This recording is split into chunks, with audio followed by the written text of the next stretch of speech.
welcome everyone, and thank you for coming along to this place-based insight session. Now, normally on things like this, where I can, I kind of try and theme either my backdrop or my mug or whatever to the place I'm in, or at least make some kind of link to it. But stupidly, today I'm sat upstairs, whereas downstairs I've got a nice little poster of Hadrian's Wall in the background and a little Hadrian's Wall mug. So you're all going to have to imagine that. But I know that lots of you will know me from my days as the Yorkshire and North East Regional Director for the Audience Agency. So I'm sure you know that I would love to be up with you in person if I could, but for today I'm down still in Sheffield. So today's session is going to be recorded. Do please feel free to either have your camera on or off, depending whether you want to be part of that recording. Feel free to add comments and things like that. If you need interpretation, it is available in the bar at the bottom. And yes, do feel free to kind of try and join in and make this a bit of a conversation. We're going to be sharing some things that we've got within the Audience Finder and other data sets that relate to the Northeast, and supported by my colleague Elise, who I may at various points just call on just to clarify or confirm bits of analysis. But largely speaking, it's going to be me, and we'll talk through a bit about what we've found out, and then have a bit of discussion about what that might mean for you and for your particular bits of the area. So without any more ado, here is the set list, so to speak, of the session. So looking at some information about the local area and local population. So if you like, looking at stuff before we even have audience data, then looking at some things we know about local audiences, a chance to have a bit of a discussion, and then a bit of a kind of what does it all mean, wrap up and move on from there. So hopefully that's what everyone is expecting.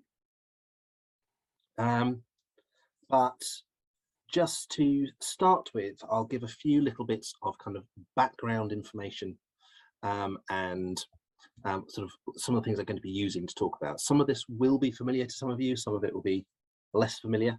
But my jumping off point from this is one of the other things I love, as well as things like Hadrian's Wall, which is the novelist James Joyce.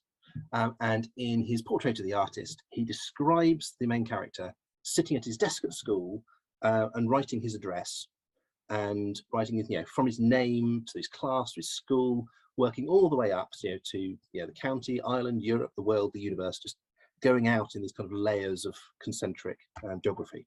And then he kind of works his way back and he goes, oh, right, here I am in the middle of it. And in a way, we're doing a similar kind of thing with different data sets. So we've got some data sets which we'll talk about at the national level, some the regional, sub-regional, local authority or ward. Different data sets work at different levels. Some work at multiple levels, some only really work at a particular level of granularity. And I'll explain a little bit about some of those now.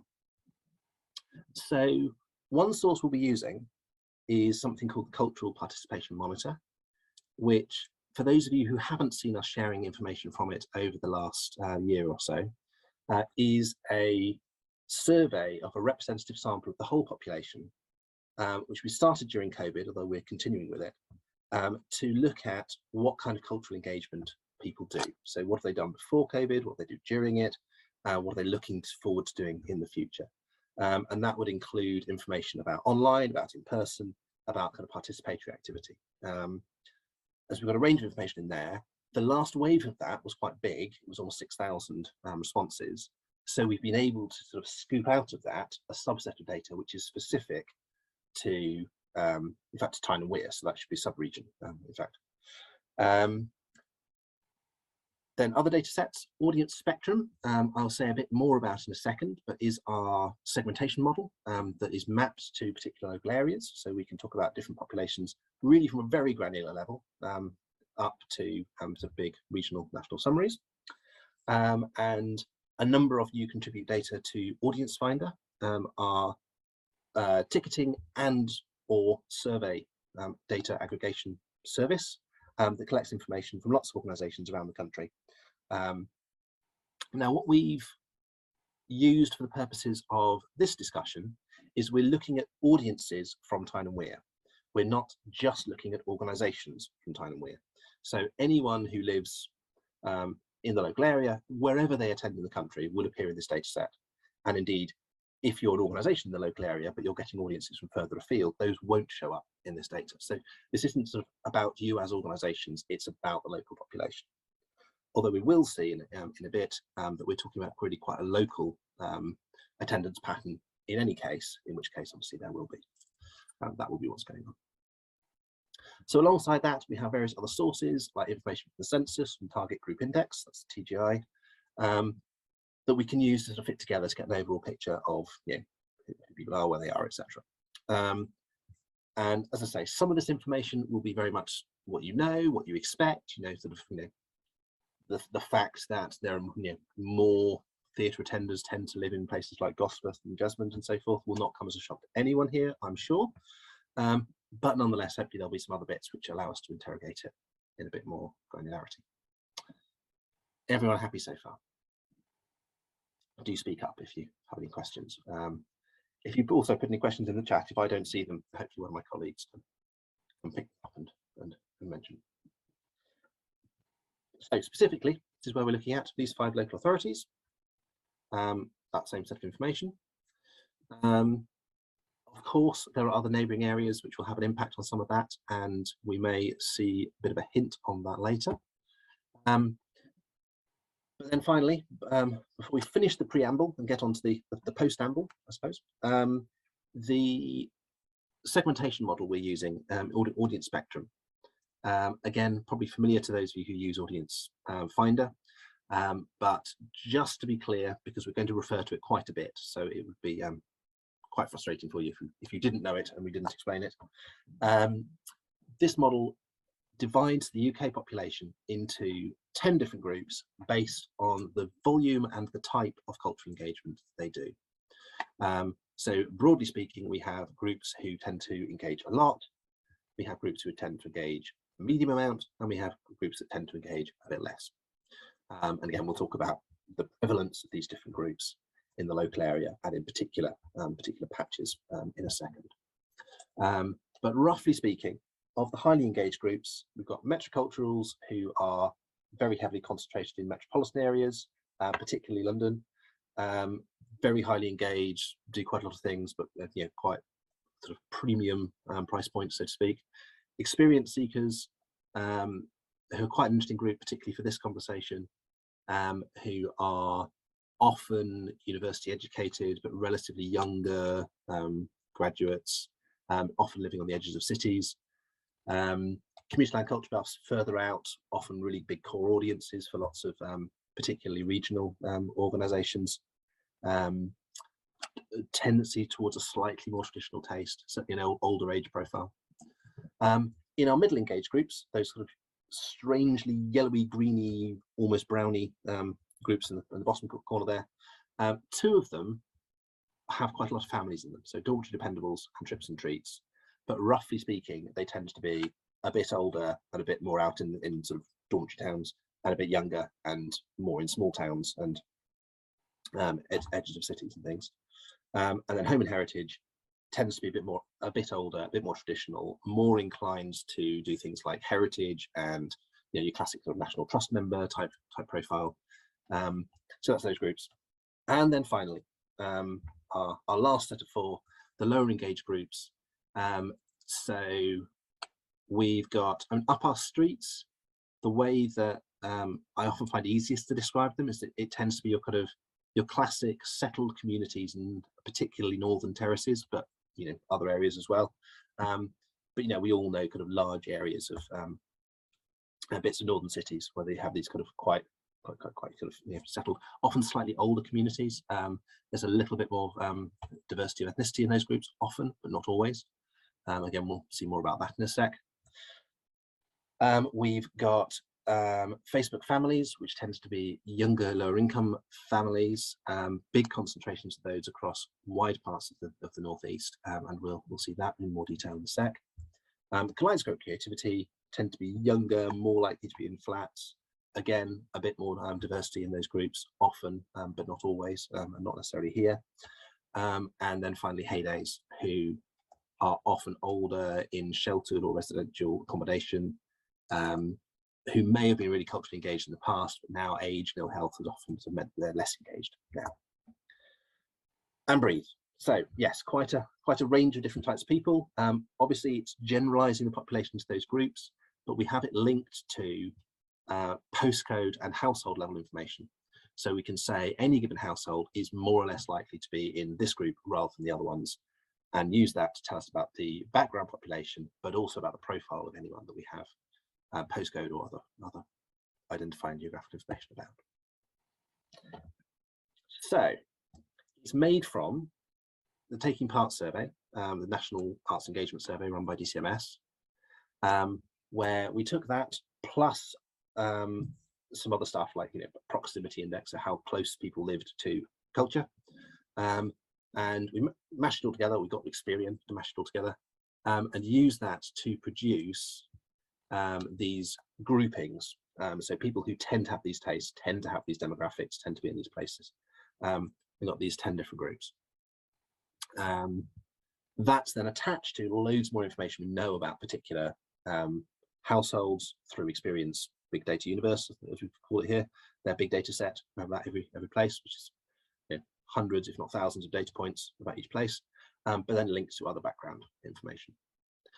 But of course, because we use it as the common language amongst all of the stuff that the audience agency does, so Audience Finder, but our profiling, our consultancy, the show stats, for those of you who use that tool to look at audiences across the country, it means that we can use it as a kind of a common way of understanding audiences across all these groups, and then also use that to flesh out what we know about the segments. And again, we'll talk a bit more about that.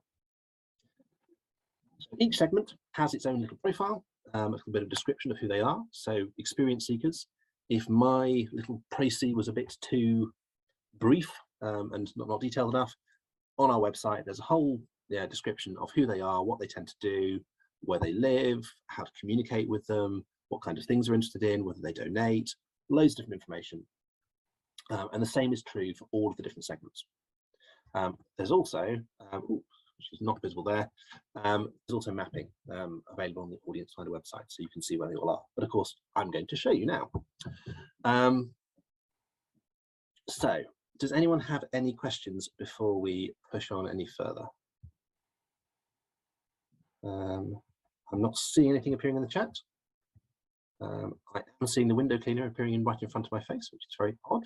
Oh, I think there's a waving, there's a hand waving there, Caroline Greener. Oh, yes, Caroline, hi. Do you want to? Hi. I was just wondering about the counting what counts data that we're collecting for impacts and insights for the Arts Council, and whether you are going to be incorporating or do incorporate that data now.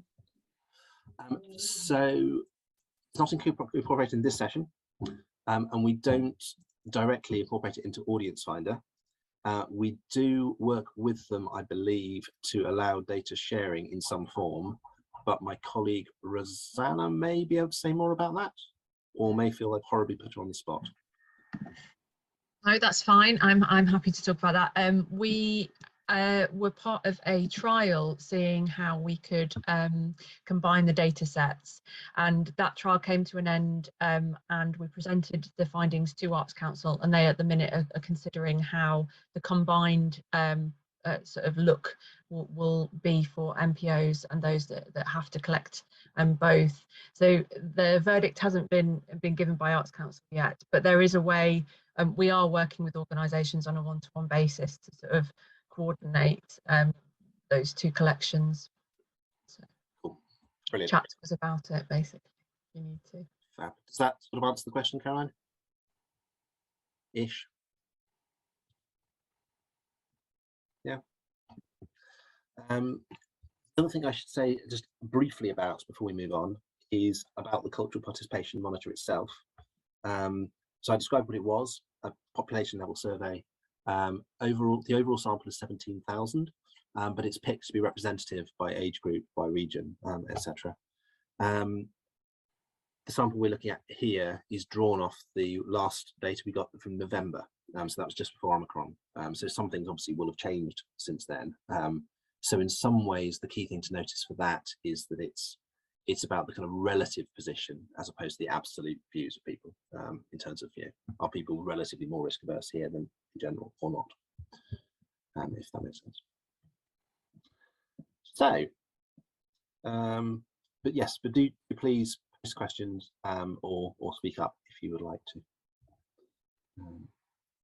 So looking at the local population, oh, we have something in the chat.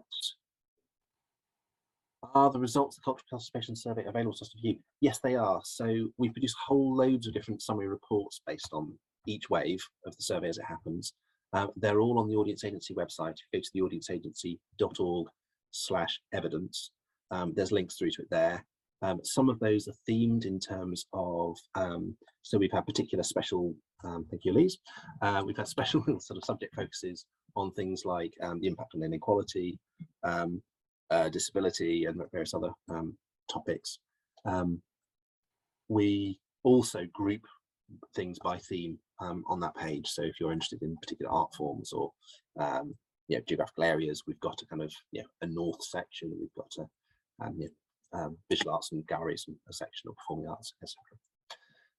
Also, if you have particular questions you want to know the answer to, it's quite possible that we've asked it to the public. We just haven't had time to share it in a sort of written up form, because each wave has literally dozens of sort of 80 odd questions in.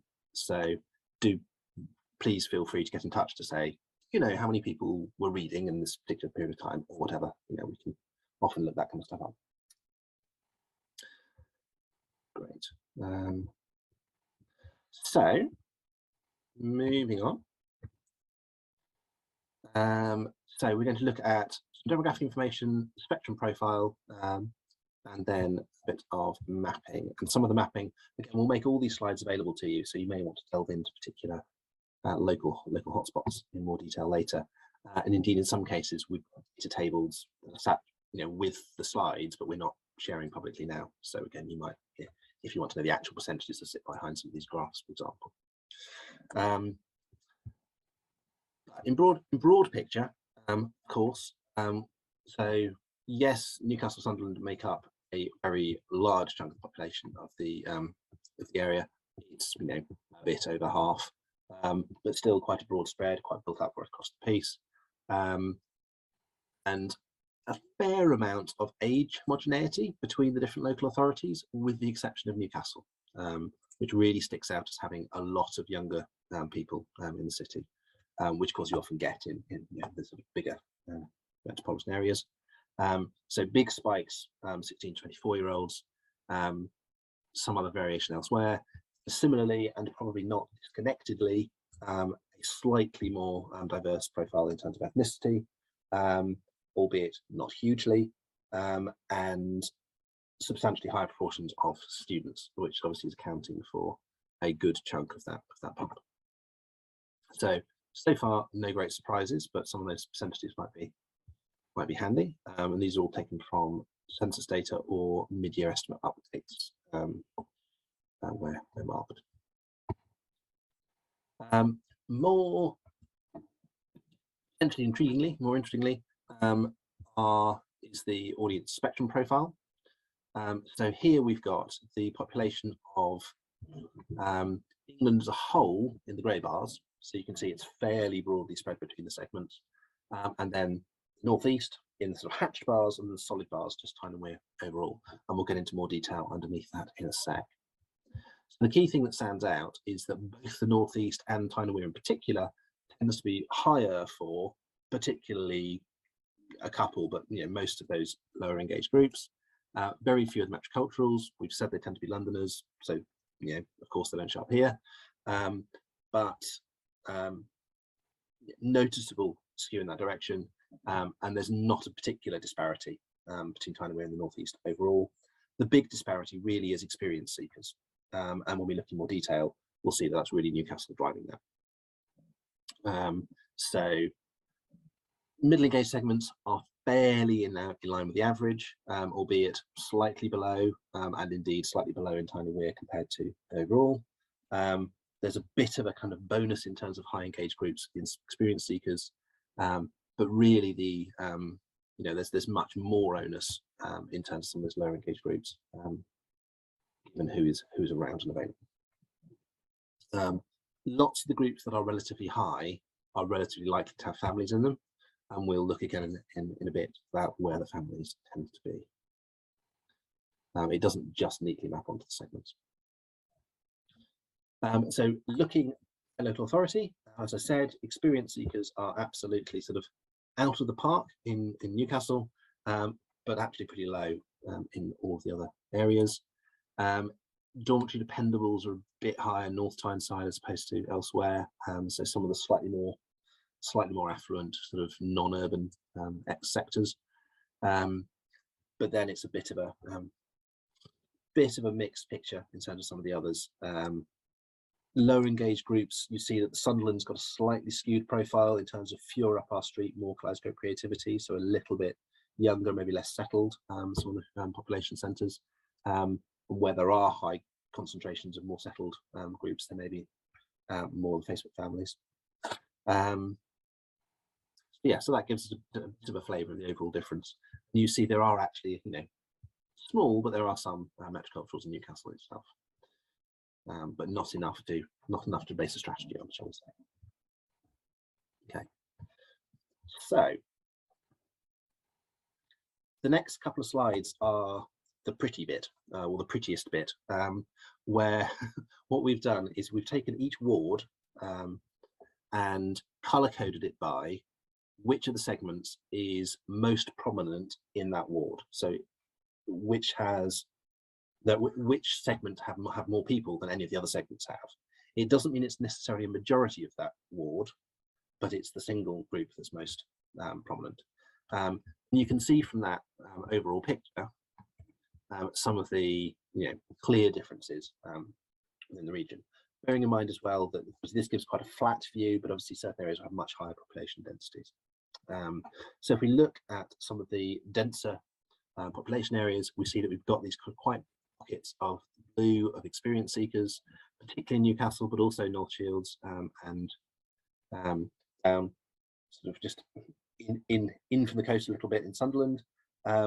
We've got large swathes of Facebook families right across the piece, and we'll revisit those in a second. But as you get more towards the outer edges in the main, you get trips and treats and dormitory dependables, so more of the sort of families pushed away from the urban centres. There are little pockets of community land culture buffs, but not that many. Obviously some near Washington, which might be useful for the Arts Centre there. Other than that, you see this, these big pockets of up our streets, lots of the kind of, big chunks in Sunderland, but also scattered across the area. However, we can also, rather than just looking at the background population, say within the booking data in Audience Finder, which segments appear to be booking most from particular places. And here you get a very different view of the region. So in terms of actual bookers, it looks more like this. Quite a shift in terms of the overall look and feel of it. Those middle engaged groups really rise to the surface. Lots more dormitory dependables, lots more trips and treats. Experienced seekers still hold their ground. Community land culture buffs have held their ground in terms of those relatively fewer areas, but lots of the other areas, your audience from a particular patch may well not look like the actual population for this reason. Now, nice as it is to look at these two pictures and try and get an overall sense of who's engaging, it is quite tricky unless we do this. So this, we grade out anyone that's any particular ward that stays the same between these two views. So these are only showing the ones that change. And so now you can see really clearly that there's huge swathes in Facebook family areas, and indeed those pink kaleidoscope creativity areas, and even the up our street, blue bits, that flip once we look at who's booking. Indeed, every single home and heritage area up in the northwest also flips, and instead it's those kind of often middle income families with older or younger children who tend to then come to the fore in terms of audiences. And families is going to be something that we keep bumping into as we look at this. Okay, so speaking of families, this is where the families live proportionately through the region. Of course, this is the proportion within each ward, not the proportion of total families. So that really big pocket, which is, I guess, roughly around where the Nissan factory is, between Newcastle and Sunderland, is actually not particularly built up as an area, but lots of people who live there are families. And then more, I guess, towards the West End, slightly further out to the north of Newcastle as well. So that's where the concentrations of families are, which again might be useful in starting to think about some of these groups, particularly when we look towards attitudes post-COVID, because we'll see that families, generally speaking, are relatively keener to engage post-COVID than lots of other groups. So that might be something really useful to bear in mind in terms of who is likely to be keenest in terms of coming back. Okay, so does anyone have any questions so far? Is this all making sense? Does this feel like the place you know and love? Does this kind of give a realistic? When will the most recent census data be mapped for this? So the database we use to do this gets updated every year. So it's up. So the data is updated annually. The new census still takes quite a while to filter through. So I think we're talking at least 6 months, I think, till the new census data is fed in. But of course, in the intervening 10 years, there have been a whole series of mid-year estimates that are fed into this, and Experian are collecting data from store cards and all sorts of other places on a kind of rolling basis. So, so in that sense, it is updated, but the new census will be the big kind of refresh moment to kind of update it. The other thing that will also be a bit of a refresh moment, if I can reveal a slight kind of preemptive teaser, is that we are also looking at enhancing the audience spectrum segments and providing an extra level of granularity within them, so a chance to kind of break each of those segments into two, and that again will give a more detailed picture, and that will be much sooner than that. It'll be a couple of months.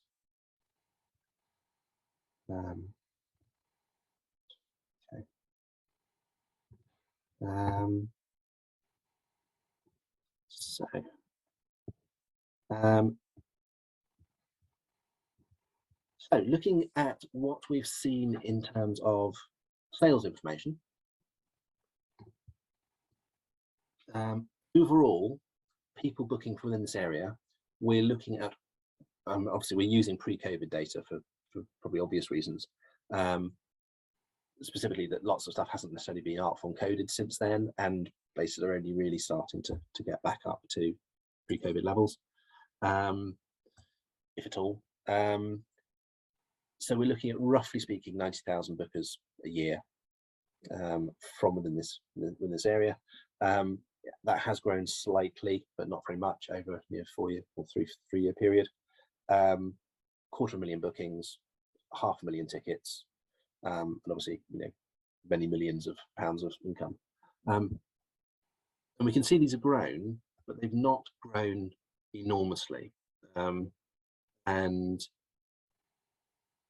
one of the things I think is interesting, we have seen this in other places as well, is that in this kind of pre-COVID period, lots of cultural venues appeared to be being, if you like, more active. They were putting on more performances, they were generating more bookings, but income wasn't really increasing once you factor in inflation. So it's almost like people were having to run harder to stand still. And obviously that was a difficult context then go into the whole COVID scenario in. And that something similar I think plays out here. So there are small percentage increases in sales and ticket price and whatever, but not particularly substantial. What we have seen is some differences by art form, which I was hoping that some of you may be able to shed some light on. So here's the overall art form picture, and again, this is art forms booked by people who live here, not necessarily booked to venues here. Lots of music, because lots of people are booking, for example, at stage. But the big trend, really, I think that's notable, is we've got this crossover going on in the middle here. Where musical theatre seems to have been gradually sliding a bit. We've chopped off 1920 just because of art form coding issues, because people were busy with COVID rather than doing art form coding for obvious reasons. But a bit of a crawl upwards for things like Christmas shows and plays drama. So a bit of a shift away from some of that kind of very large scale product, which often is obviously tends to appeal to often to some sort of less traditionally engaged or middle engaged audiences. There are lots of them in the region, so that strikes me as kind of an interesting trend. I don't know if anyone has any observations about why they think that musical theatre might have dipped a bit, whether there's anything that was driving it to be particularly high before, perhaps, or I don't know. Does anyone have any suggestions, either spoken or via the chat? Anyone seen in your local trends? With museums fall into general entertainment? No, they wouldn't. So this is just ticket sales. So generally speaking, tickets wouldn't be, museums wouldn't be ticketed. Obviously there are some museums in the data, but not a huge number. So general entertainment is more things like sort of cabaret or comedians or sort of a range of sort of mixed sort of, if you like, other, so relative to these categories.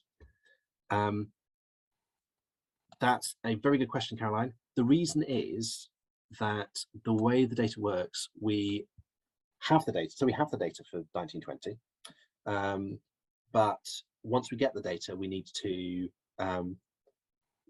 sort it out and send it back to organisations to Artform Code. And of course, we did that in April, May, June 2020, when loads of people were on furlough and everyone was just distracted with lots of other things.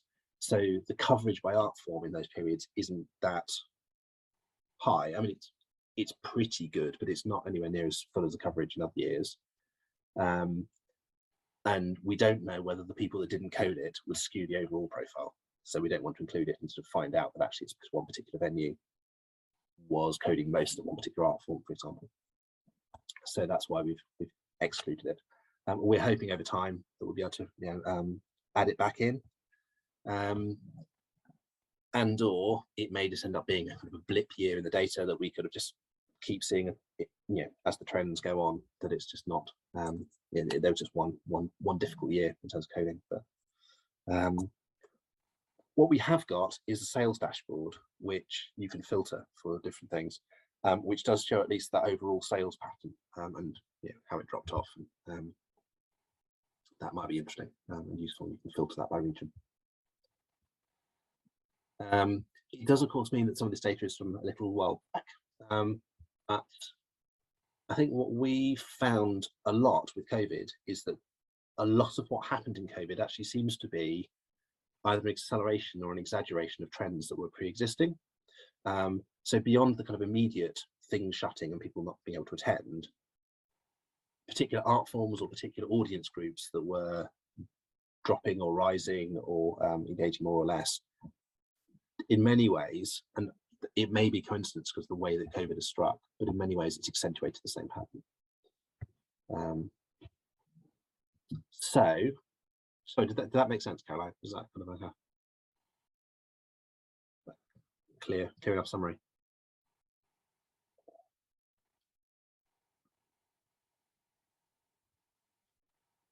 Yeah. Do drop another note if you want to ask more about it. Yeah. So Now, when we look at the profile of the local audience, what we see is something which is looking much more like the profile of the overall country. To some extent, it skews back towards those middle engaged groups. The lower engaged groups that tended to be overrepresented locally, up our street, Facebook families in particular, are underrepresented relative to that local population, particularly Facebook families, where obviously income is a real key factor. For some of the middle engaged groups, they're a bit higher. In fact, they're now higher than the average of the country as a whole in terms of population. So there is a quite strong reliance potentially on some of these sort of more middle engaged groups. And also notice, even some of the smaller groups like community and culture arts, they're very overrepresented. They're almost twice the proportion of them in the audience than there are in the population. But still, it's less than so really the emphasis on some of these big middle engaged groups, and indeed lots of family groups. And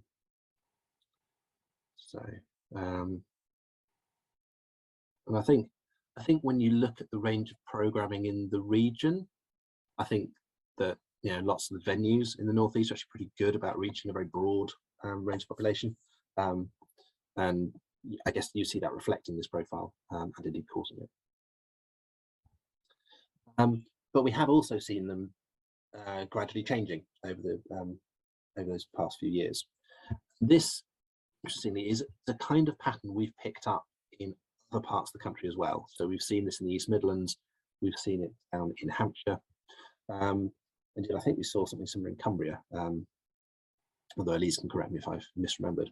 But here what we've shown is that whatever the proportion was in 2016-17, we're going to call that 100, and then what's the new proportion relative to that point. So some have gone up, some have gone down.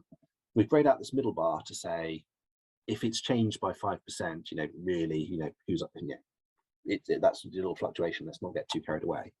But what we do see when we start looking at the overall picture is that some of those middle engaged groups, some of the indeed lower engaged groups like Facebook families have all risen, whereas some of the other groups, particularly the groups that tend to be older on average, so home and heritage, heydays, even up our street, have tended to drop.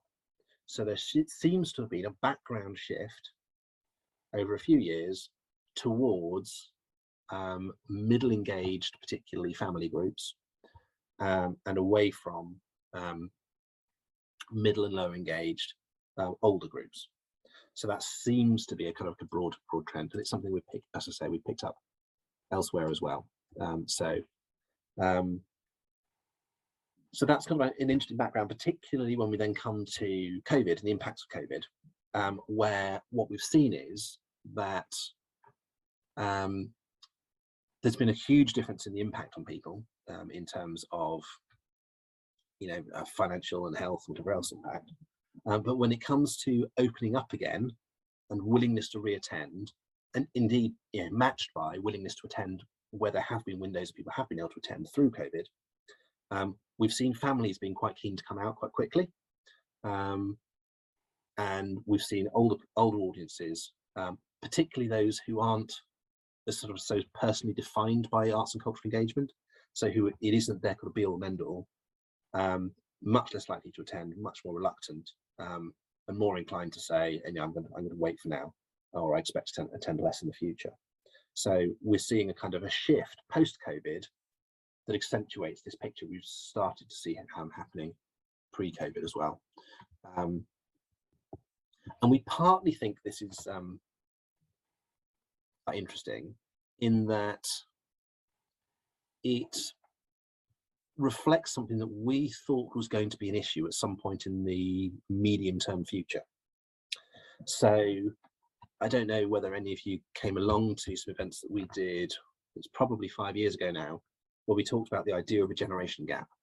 So the idea that you've got older audiences, particularly baby boomers, who have a whole sort of bundle of cultural tastes and practices and financial circumstances, and as they've been getting older, they become a bigger proportion of the core cultural audience, lots of funded venues, but that we thought there's going to be a point, probably give it 10 years from now, when the numbers of baby boomers are going to start dropping, suddenly the relative importance of the younger cohort is going to become more prominent. You'll see a bit of a shift in personal circumstances, shift in attitudes and tastes and preferences, different attitudes towards counts as high art or low art, and that there'll be that kind of generational change. And so what we were saying 5 years ago is watch out for 15 years in the future, because this could start to happen. It could leave us a little bit high and dry if we're very dependent on this cohort that's eventually going to reduce. The concern from COVID is that that might have already happened, or it might be in the process of happening much earlier than we expected it to.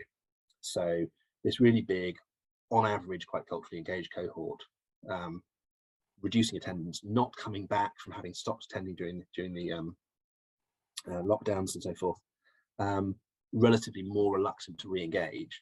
And it could be that that shift towards the younger groups, led in particular by families because they're keener to come out. And you can insert your own joke about people spending lots of time with their children and therefore being desperate to go and out to cultural things. But we could see that shift kind of happening. So I'd be interested to hear your reflections. Maybe in a bit when we have a bit of a chat about to what extent you think you've seen that happening, or what impact you might think that would have if it did happen. Okay, great. So that's the sort of a background trend we've seen emerging.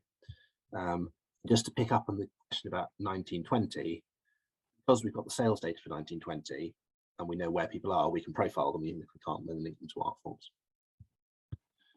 as clearly. Okay.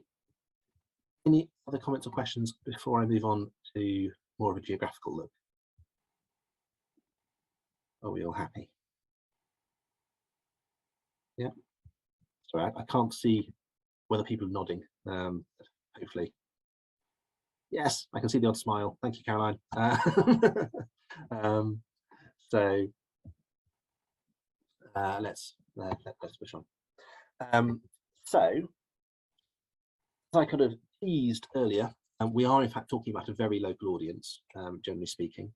So 92% of all the tickets sold in this area went to people. Sorry, 92% of tickets bought by people in the area were to organisations in the area, half of which were to Newcastle. So very locally concentrated. I think when we looked at an equivalent figure for, let's say, Hampshire, which has roughly the same overall population and roughly the same overall size, the proportion was nearer 60%, I think. So we are talking about kind of relatively concentrated. Of course, that's partly about big patches of rural areas surrounding, which will be driving that concentration. If we take just that little grey bit, 8%, and split that out, obviously we're getting into relatively smaller numbers. But even there, the vast majority of those, or very substantial majority, are attending elsewhere in the northeast. Perhaps interestingly, next up is London, as opposed to maybe other areas of the north. So once people are going out of region, they're going all the way, so to speak. But we are talking about, again, relatively small proportions. So 1/7 of 8%, we're talking at 1% of tickets. It's not huge. So really quite a concentrated local audience. The picture for survey respondents, which was more likely to pick up visual arts and museum engagement, was only 44%. So much lower. Obviously, probably more of a reach to a tourist audience as well. But worth noting that quite big disparity between those two. So yeah, and I guess I know there's lots of people in the northeast who move between venues of different types. So you've probably seen this kind of very contrasting spread and pattern of audience as you've done that. So where are they? Now, bearing in mind that we don't have every venue in the region, so we have greater concentration in some places than others.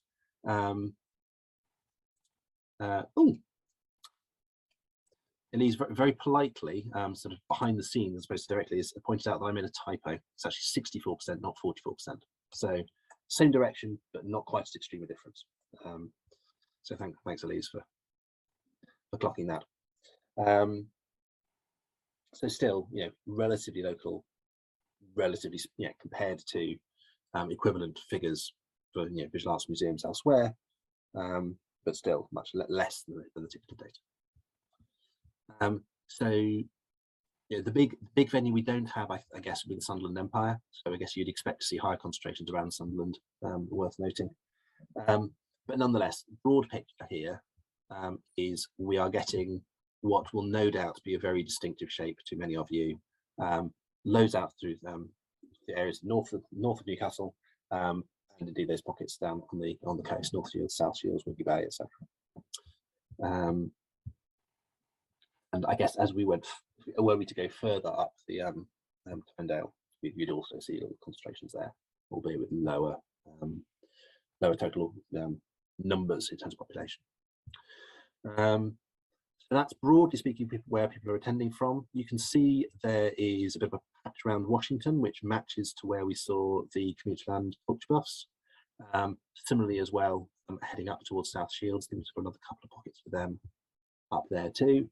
And that big pocket in Newcastle is, so this is, good question. So this is Booker's two organisations in Tyne and Wear who also live in Tyne and Wear. Thanks, Olivia, to clarify that. We also have, which will contextualise it, just attending to any audience finder organisation. And that map, if it will let me move on, looks basically identical. It's green because we've changed colour. But there's really very little difference. It's a very localized audience, it's a very consistent pattern. So we've got this packet of this patch of experience seekers up through kind of Jesmond and Gosforth, etc. But yes, it's a very similar picture. Okay. Then again, it's just overlaying the family concentration, so we can see by way of contrast, if we look between these two big pockets of families between Newcastle and Sunderland, where we're not, certainly on this data, seeing particularly large take up in terms of engagement. That's partly going to be profile based in some cases. It's partly probably going to be Sunderland would have been picking up some of those tendencies. But it's maybe interesting that there could be more that you'd think would filter into Gateshead or Newcastle that haven't been. It may also represent an opportunity for places like Customs House, which has good, strong family programming, but a very local audience, as we'll see in a sec. Yeah, again, that might be useful context. So these next few maps, I just need to be a little bit careful how I describe them. It's the proportion of people who are bookers and who are in the particular segment we're talking about out of the whole population. So this is dormitory dependable bookers out of the whole population, and this is to anything in Audience Finder. So this is, if you like, this is where dormitory dependables are booking in a really high concentration within a particular overall population area. So you see big concentrations, but particularly pushed out towards the coast, and a little bit further north. The trips and treats is again a relatively similar picture, but just skewed into different areas. But essentially, if you're looking for where the super engaged ones of these types of people are, this is where your best prospects are. And we'll notice if we just look at the scale, the maximum band for trips and treats is up to 18%. So there isn't anywhere within the region where 1 in 5 households are trips and treats who are booking. However, dependables, it's up to a third almost in some patches. So you've got these really kind of concentrated groups of this profile. But notably, experience seekers are super concentrated, but also really highly engaged in those particular areas. So although these are in sort of descending order of kind of prominence within the overall profile of engagement, the experience seekers are very much easier to find, because in any given area that's dense with experience seekers, up to 2/3 of people are booking from that segment. So that gives you a real sort of sense of where these groups are to target.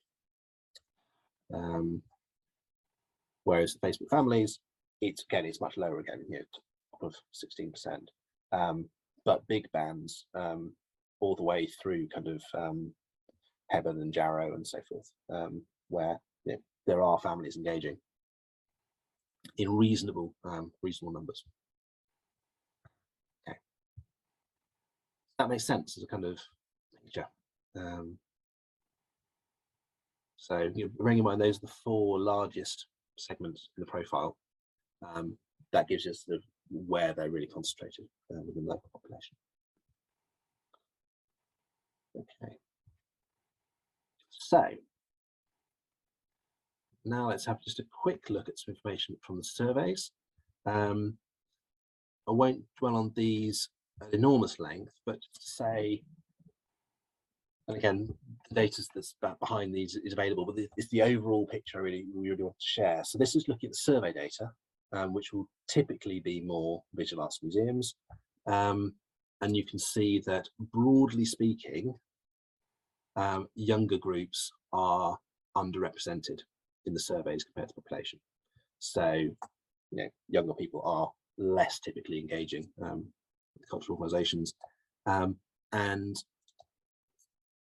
it's particularly probably some of the more middle-aged and slightly older groups who are the ones who are making up the difference. And yes, there is some light and shade between different places, but really it's an overall trend in that direction. So a place with more young people will have more young people attending, but still are underrepresented in roughly the same proportion. Okay. Another one which is fairly striking, particularly in relation to the kind of priority groups in terms of funders and so forth, is, of course, the population of the Northeast is typically quite heavily white, but attenders and respondents to surveys, again, are skewing more white than the overall population to a significant degree, not an enormous degree, but a significant degree.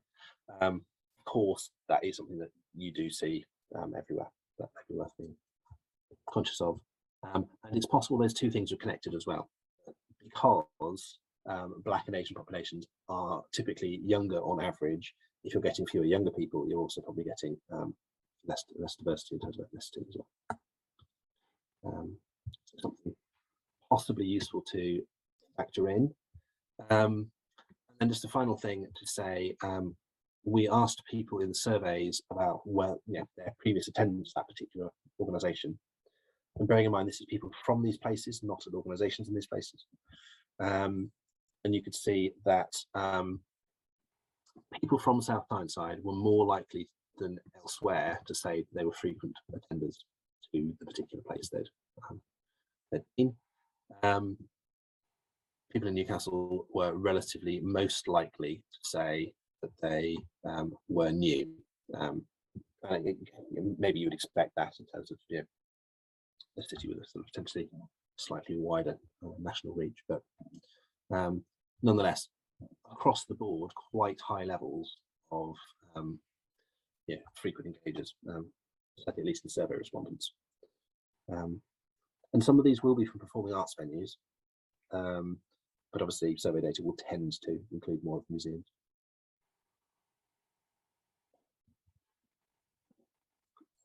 Is that a question, Caroline?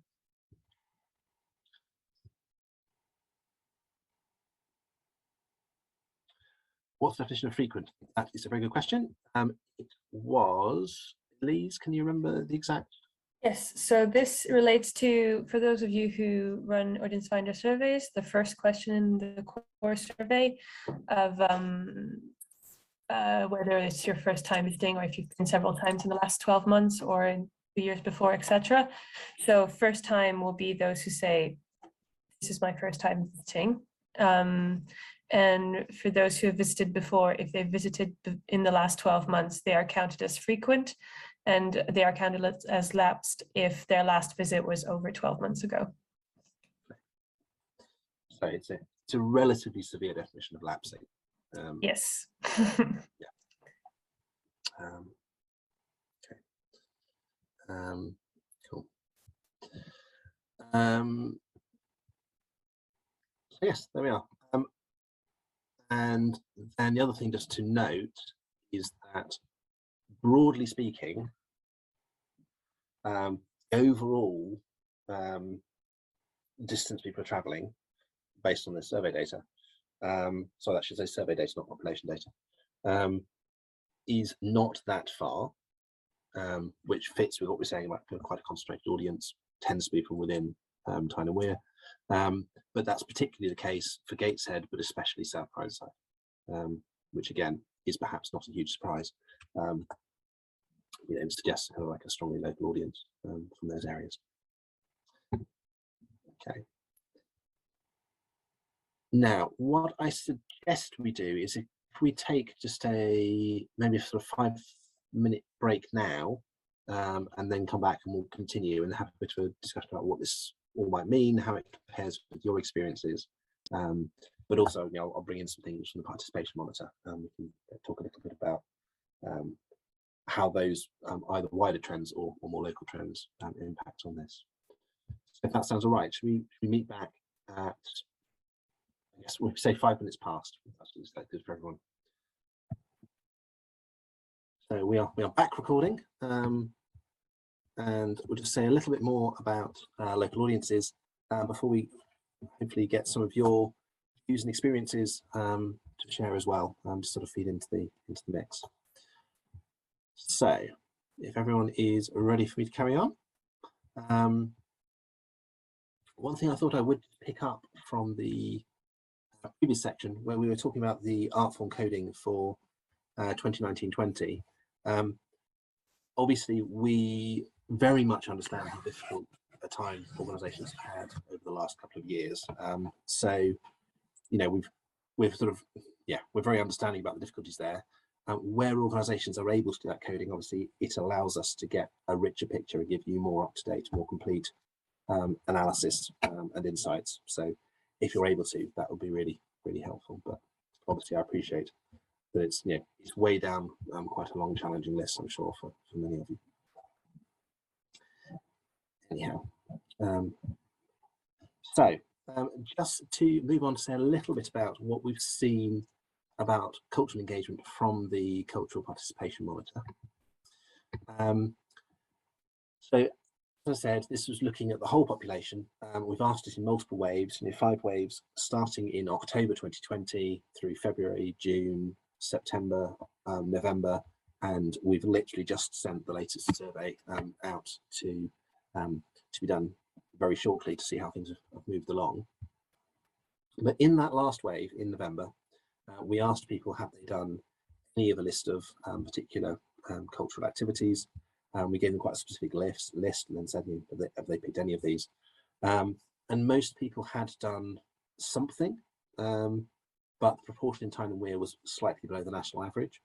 Of course, people were more active in 2021 than they had been in 2020. That was true across the country. It was true here. And the levels, in shorter time periods, you were still getting quite high proportions having done something.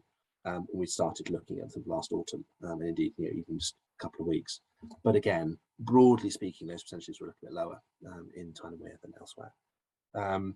It's a similar picture when we look at online engagement. So quite a lot of people had done something in terms of arts engagement. So we asked people about live streaming, about sort of online events, about tours, about online workshops. Have you done any of those things? And 40% of people said they'd done at least one of them at some point. But mostly in those cases, it's skewed towards 2020, not 2021. So almost a third of people had done it in the previous year, but fewer afterwards.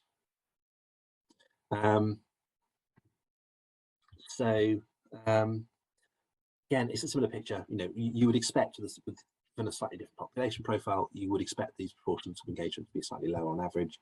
So no huge surprises there. It's a pretty consistent picture across all these measures.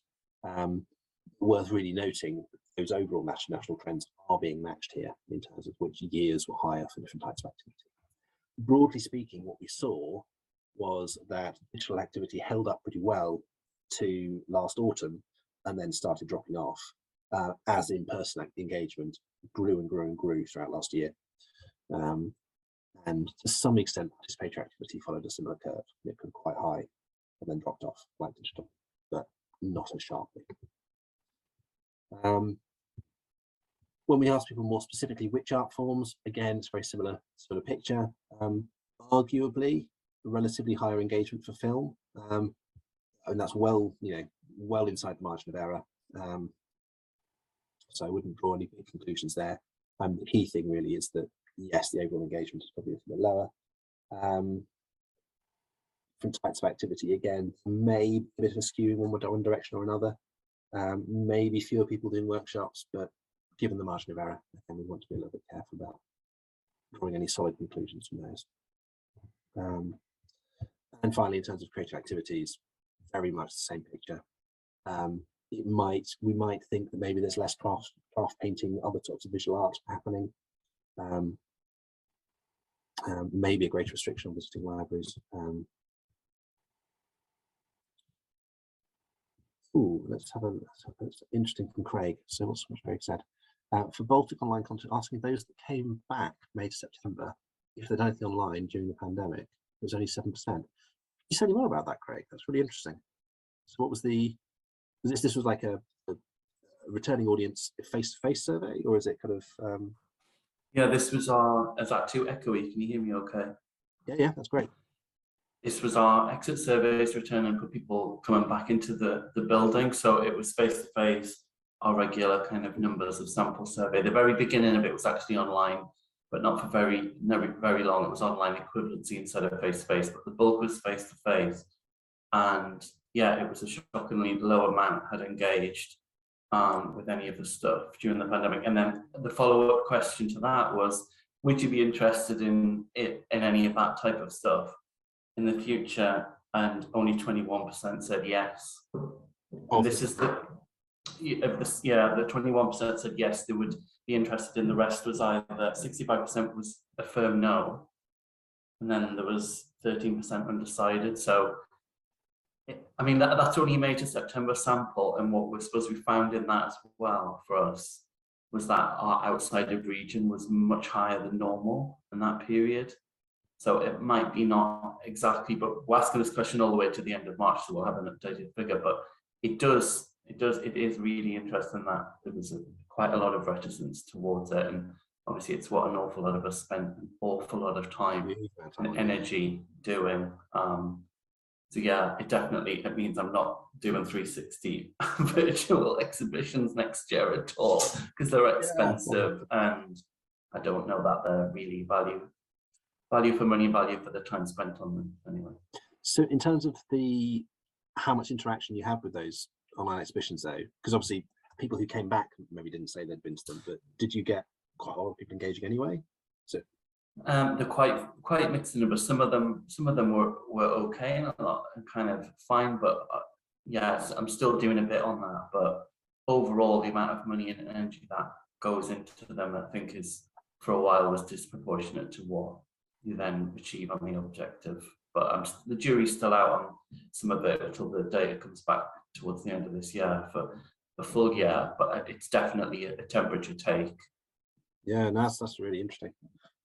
I guess the other thing with stuff online, brand is so important, and who locally has a stronger brand than Baltic. So yeah, if it's difficult for you, then it's going to be really hard for everyone probably. Thank you for that. It's very kind. I wasn't just trying to soft say pure promise. Yeah, that thing about people traveling further is quite an interesting one, because one thing we did during that summer period where people were able to come back is we scraped up a whole load of postcode data from a bunch of venues, just a selection of venues we got in touch with to say, have you got any postcode data of who's come back? and compared that to people who'd attended those same venues pre-COVID. And what we saw essentially in terms of travel distances, people were going locally or they were making long trips. It was the middle ones that were dropping out. You know, people weren't traveling a fair way. They were either going on a long trip or they weren't. So maybe that's part of what's driving it. But yeah.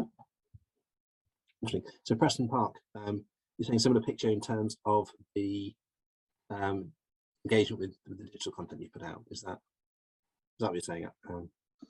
Yeah, that's right. So we're actually based down in Stockton, but I know a lot of our audience come from up in like Tyne and Wear. But yeah, so I had a lot of pressure on me to do online content. Suddenly we went into lockdown and everyone was like, right, let's get everything online. But even before COVID, we knew that on our website, like our audience just don't engage with like the collection. They're very much looking for just a day out to spend with their family. So very much events driven. So yeah, I'm pleased it's not just me who thinks online content isn't the way forward, because we're just producing it and no one was viewing it. Yeah, that's really tricky. I mean, what did you do in terms of online content? Did you try and steer it in one particular direction or another, or just to target particular groups of people, or was it trying to take everything online and sort of catch quite a broad audience? That's what some colleagues wanted to do, was to put everything online, like, right, let's get that whole collection online. But no, thankfully we didn't do that. What we did is, we know we're very much a family, we've got very much a family audience. So it was putting stuff online for families, like here's some crafts you could try, and we did like little videos.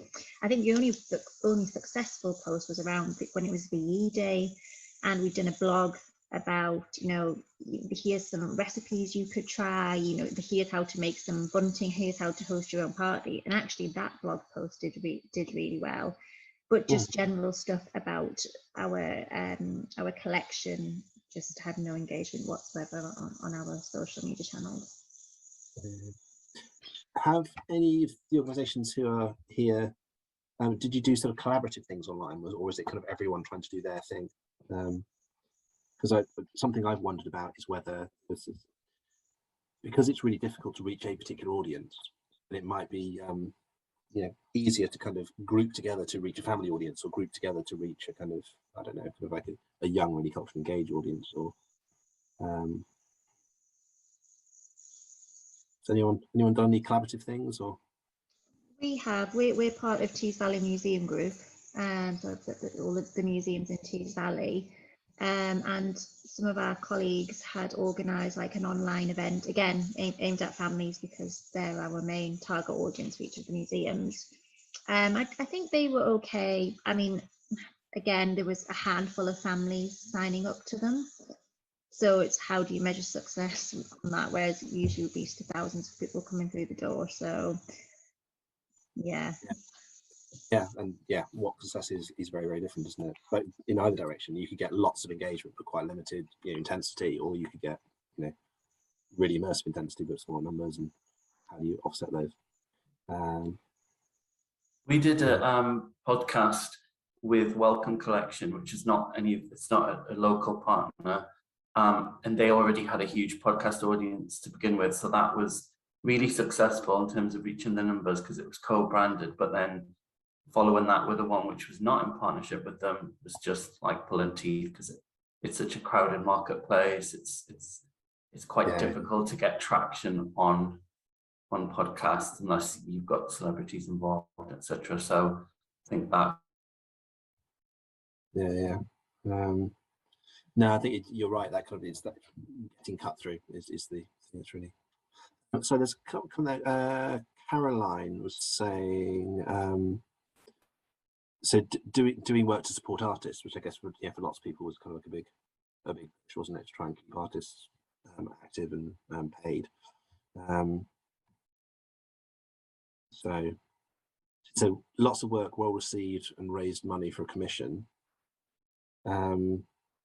In terms of actual audience on that, was it well received, or was it widely received? You see what I mean? Yeah, I think there was about it went on for 12 hours, and there was a performance every hour with 12 artists.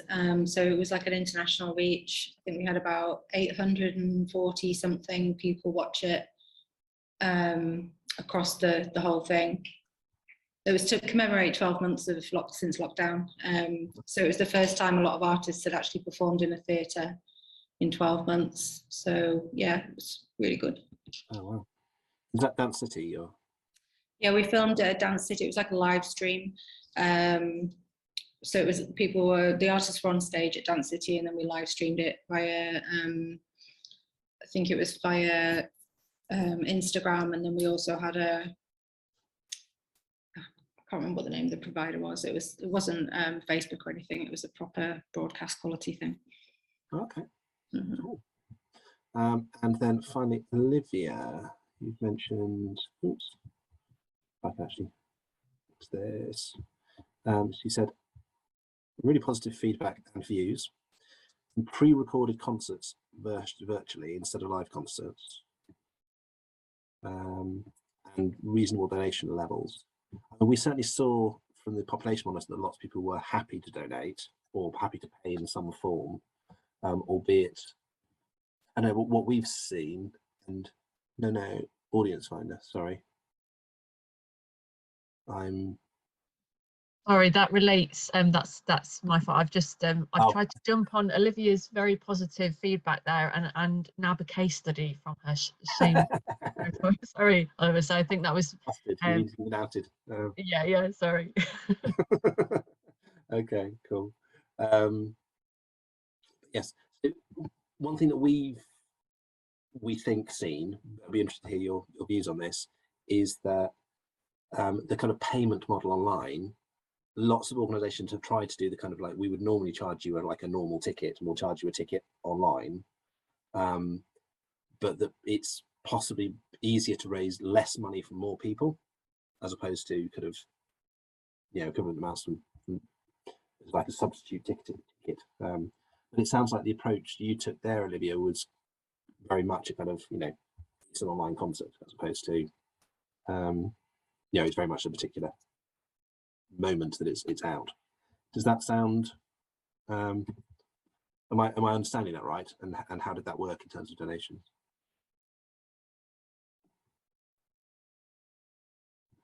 So they have been free. Okay. So yes, I mean, we certainly have seen lots of goodwill towards the arts from the public. And encouragingly, we asked in the Monitor a question about, do you think that the arts are a good cause? Do you think they're worth supporting individually? Do you think they're worth the country supporting, the government support?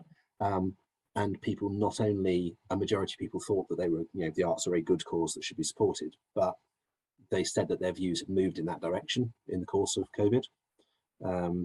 So, hopefully it has resulted in a more positive overall audience. So yeah, it says a lot about core audience. Yes, it does. Fab. Okay. So I would be intrigued to hear more about your digital experiences and your future digital plans, but possibly we can come back to that in a sec. Because I know obviously lots of people have found the whole shift to digital a lot of work, often not as much return as they might have hoped, but obviously it will be really great if some people are keeping doing at least some of it into the future. Oops. So we asked people about the COVID measures that have been in place. So were they kind of happy with measures that they'd seen, if they had attended anything, are they happy with the measures they'd seen? And in general, which measures were either important or quite important or very important to them? Sorry, important or very important. Broadly speaking, the picture here is the same as the picture across the country, which is that people are pretty happy with the measures they've experienced. What we have done as a sector to respond is what people wanted. Some wanted more, some wanted less, but more people wanted more. But very few people were saying, if it stayed like this, I wouldn't come back. So The measures kind of met people's needs, but loads of people across loads of measures were saying, yes, it really matters to me that you do all these things. There weren't any particular measures where people said that doesn't have an impact, or I don't really care. This was, of course, was November. We're hoping it will have changed when we look at it in the next few weeks. But who knows? Certainly, the impression we've got overall is that people's attitudes on COVID have been moving surprisingly slowly. It's almost like a particular viewpoint gets baked in, and it probably takes quite a lot to then shift that. But there are some clues that over the last month or two, opinions are starting to shift. Yes, there's no particular difference in terms of the measures people wanted in Tyne and Wear compared to the UK overall. Outdoors, people care less about ventilation and masks, of course, but pretty much, people want all of these things overall. And okay, so here we did have quite an interesting difference. Like Craig's having difficulty staying with us, but welcome back, Craig. So in terms of general happiness to attend, so we asked people if there was something you wanted to see, which of these best describes you, and we gave them these range of options on the bottom here on the left. Would you be happy to attend? Would you attend with reservations, or are you not comfortable in various forms? It seems like across the population as a whole, roughly speaking, it splits into thirds: happy to attend, some reservations, and then don't want to attend in various forms. But in Tyne and Wear, it appears to be more polarized. So there's fewer people in the middle. There's more people either saying, yeah, no worries, or absolutely not.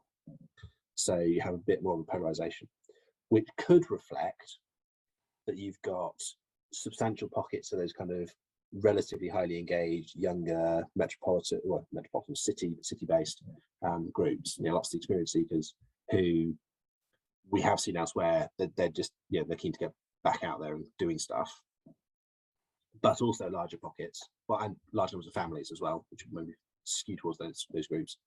But then you've got other pockets of less maybe culturally engaged and older groups who may be less keen to attend.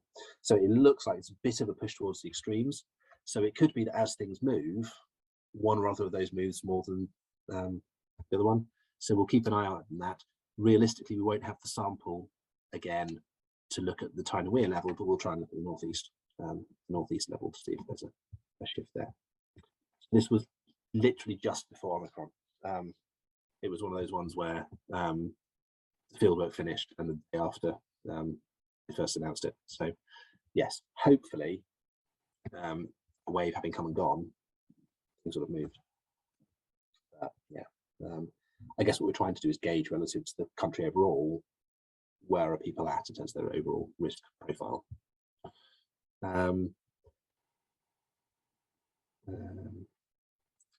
So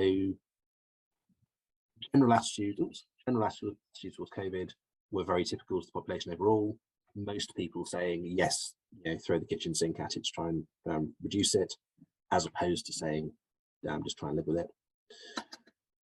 But maybe a slightly greater sense that it was going to stick around for a while. But still, obviously with this, we're getting relatively close to the point where we can actually see who was right in terms of their predictions, in terms of COVID having an impact in the future on attendance. So we'll track that. We did, however, ask people what their expectations were for when COVID had gone away. So after COVID, do you think you'll attend these different art forms more, less, or about the same? And then we took the proportion of people who said they'd attend more, subtracted the proportion of people who said they'd attend less, and these are the kind of net figures. So there are, for example, across the whole population, 11% more people who said they'd attend film less in future post-COVID than who said they'd attend more. If that makes sense. So bearing in mind this is when they think that COVID has gone away, they're still expecting lower engagement. And that's true across, if you like, the sitting down art forms, film, live performances, to a lesser extent for indoor galleries and museums, but still a bit. But outdoors, people are expecting to engage more. So that's the overall national picture. And essentially here, it's a similar picture, it's just a little bit more extreme. So there's a slightly greater tendency to expect to attend less in future for film and live performance. And indeed not expecting to increase with outdoor work. That makes sense. Of course, what people say they'll do and what people actually do, we'll have to see as it comes out in the wash. But there's at least cause for a little bit of caution in terms of engagement. And the other thing we asked people was, do you expect when COVID has gone away to attend closer to home or further away from home for these particular things? So if you like, has your world got a little bit smaller when it comes to how far you'll go to attend a film, how far you'll go to attend a live performance? And roughly speaking, these are relatively smaller impacts. Here we're seeing people expecting to stay more local for film and performance, but potentially travelling further for outdoor stuff. But again, it's relatively marginal, these differences, compared to the proportion saying they're expecting to attend less overall, which I guess is a big question. And that's particularly true again when we look at the profile of people who are expecting to attend less, which skews towards older groups, people who aren't families. Some organisations that would be much more of a pressing issue than others. Indeed, younger people are expecting to attend more.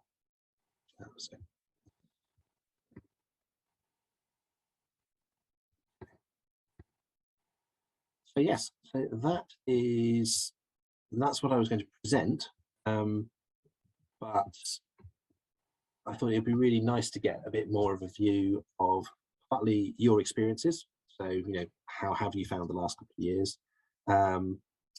What you're seeing with audiences now, what your hopes or questions are in terms of the future, and indeed if there's things that you particularly would like us to try and work out or find out for you, or see if we've got lurking somewhere in our data.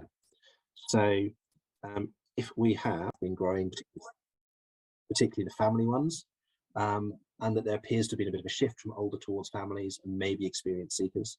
And again, that we think is likely to be accentuated by COVID, and certainly it sounds like your experience is matching that. Could you put the presentation on full screen, Ollie? Oh, beg your pardon. Yes, that would be much less amateurish. What am I thinking? There we are. So there's a bit of a polarization in terms of willingness to attend compared to the overall population, but it's still broadly a third willing, a third not, a third consider, a third not, but maybe a little bit more extreme. Lower attendance levels overall before and during COVID, unsurprisingly based on population profile and incomes and so forth, but a tendency potentially in the future for more local, but particularly potentially lower engagement. And so I guess that feeds into the conversations that they're having about diversification and finding new audiences or international audiences or whatever. So pulled out a few notes related to some of these particular segments which might be of interest. And again, if you are interested in these groups, you've got the maps that show where they are. There's more detail and actual numbers in the audience finder mapping, where you can select any of these and see how many there are by postcode sector. But these look like ones which might be of interest, and indeed make up a good chunk of the local population. If you want to look more at this, the slides will be on the community. We will also have our own survey because we just love surveys so much, but we do really want to hear which bits of this are useful, which bits you'd like to hear more of or less of, or things like that. So do please let us know or get in touch. There are a range of future events. I don't know if Rosanna wants to draw attention to some particular ones which might be of interest to people. Obviously, given the conversation, maybe the Christmas shows might be of interest. But yes, Rosanna, do you want to just steer people towards?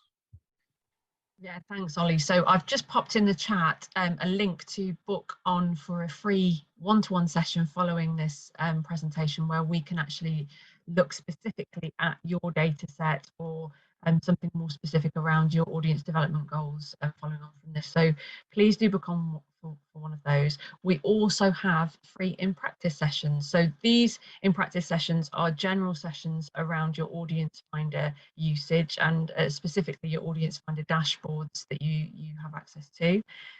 So that's separate to the Know Your Community free surgeries that we're offering.